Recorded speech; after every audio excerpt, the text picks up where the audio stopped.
Idol Dennis, please come in. Nalaan ti CCTV camera iti panang dungpar ti motorsiklo iti may sangat ang truck iti crossing iti nagbaytaan ti barangay 7B kindi barangay 8 iti siya tilawag iti rabi iti namin sang aldaw.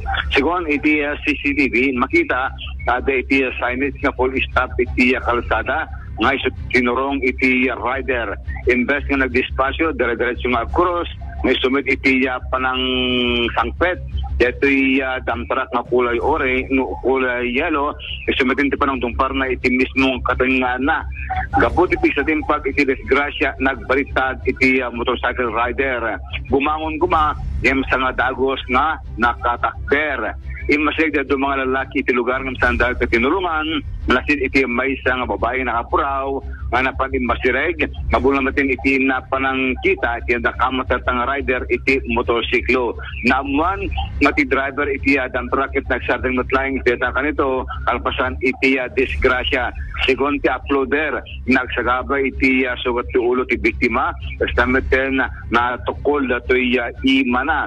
Iti agdama kuna ti biyang ti PNP Traffic Division, saan dapay nga mamove, no, yung desisyon dato'y rider, gabo pa lang hati napasama ka disgrasya, iti alas 11 immediate rabi, iti kalman, iti nalakamat nga lugar. Nagpalagit nga rot, iti biyang ti PNP Traffic Division mo ure rabi, masabong obserbar iti traffic rules, no, the signage nga full stop dapat agsarden ka, sabi kasi ada safety kada iti aglabas sa lugan, iti nakamat ang lugar.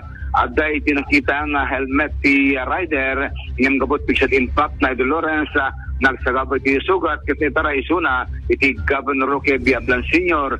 Memorial Hospital.